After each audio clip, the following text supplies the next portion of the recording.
Hello, welcome to another episode of Navigating Cancer, along with Wendy Hall, who is our licensed clinical social worker at RVOI. I'm Dr. Joey Bennett, and we want to thank you for tuning in for the show. We want to thank all of you for some feedback that you have given us on the show as well. And make sure if you haven't visited our website, please go to the website, because any of the shows that we've had in the series that you may have missed, we're downloading those to the website so that you can watch them there as well. So not the same week, but soon. Yeah, it's not immediate, but it does come up soon.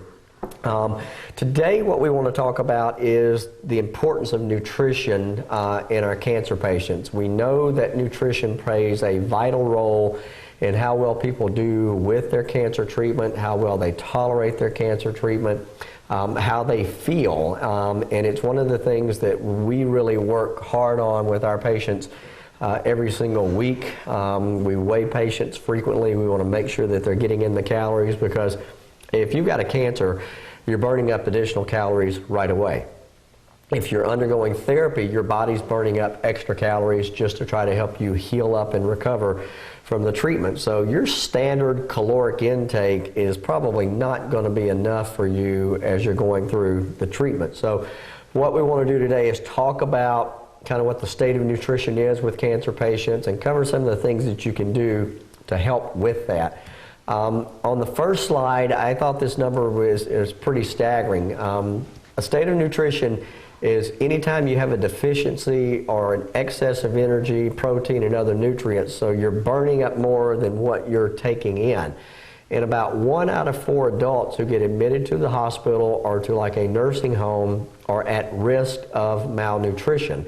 And if you look at cancer patients, especially those that may have more advanced or aggressive cancers, up to 80% of those patients can be experiencing some malnutrition, and that can play a very negative role in how well they tolerate their treatment, how well they respond to their treatment, and how quickly they can recover from their treatment. And we've had Monica Payne on before talking about ways to eat and things to do, but it basically comes down to calories, calories, calories.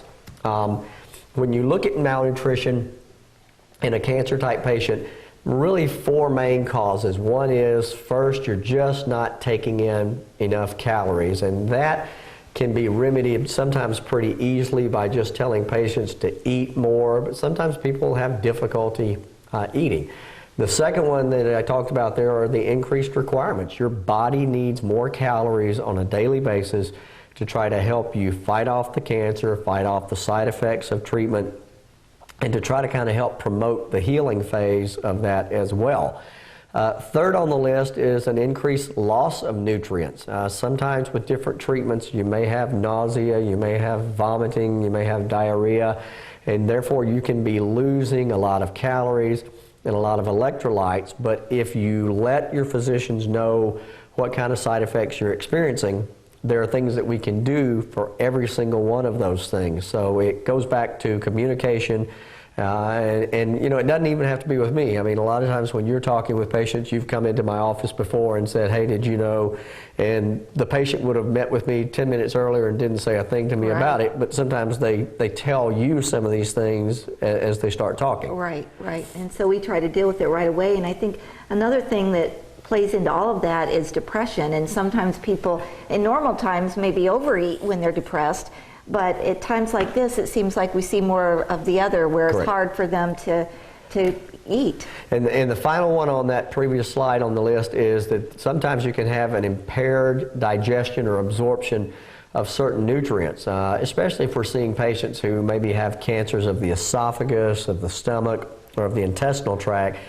Sometimes they may be taking in plenty of nutrients, taking in plenty of calories, but they're just not absorbing it in. And if that is the case, there are things that we can do about that as well, and we're going to cover those in the remaining segments of today's show. So anytime that we see someone losing weight, we're going to aggressively pursue that. We're going to try to level their weight out. I don't care if people are putting on weight, but I certainly don't want them losing weight, because again, you tend to miss more treatments, you tend to have more problems with treatments, and your quality of life is just not nearly as good as it should be. You can get weak, and it increases the fatigue and all kinds of things. Now, There are a lot of reasons that you can have the decreased intake, and on this slide, some of them are listed here. You can have an appetite that is down due to depression, due to anxiety, or due to what's called cachexia, which is just basically weight loss because of the cancer just burning up more and more calories there in the body. Another cause of decreased intake are symptoms of illness, and I talked about this beforehand, the nausea, the vomiting, the diarrhea. Sometimes if you're being treated for certain types of cancers or certain areas of the body, you can have a really sore mouth or a sore throat, which makes it uncomfortable to eat, and that comes down to the next one there, which are the treatment side effects. Sometimes these are not related to the cancers, but they're related to the treatment.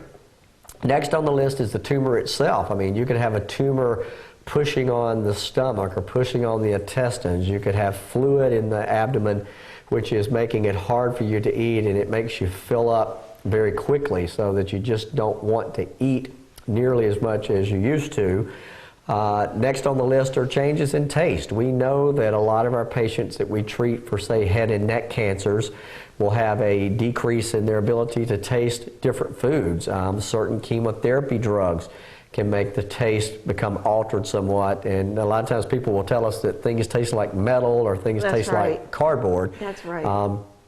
And so there are things you can do, and sometimes it's just seasoning the foods a little bit more than what you typically would have, or seasoning your plate a little bit more, because if you over season the entire meal, the other person sitting there eating with you may not be able to tolerate it. And different foods than you normally might have liked. Right, and I mean, it's time to experiment. A lot of times when you get into that situation, it's time to experiment. You may find that what used to be one of your favorite foods, now you just can't tolerate the taste or the smell of it, and you may find that all of a sudden something that you used to not like all of a sudden is appealing to you. So experiment with different foods, and if you're a caregiver of someone who's going through this treatment, don't get frustrated with them when they say, I think I would like some of this, and then the next thing you know, they take 2 bites and they don't like it. It is a trial and error situation to try to make sure that you're getting the calories in.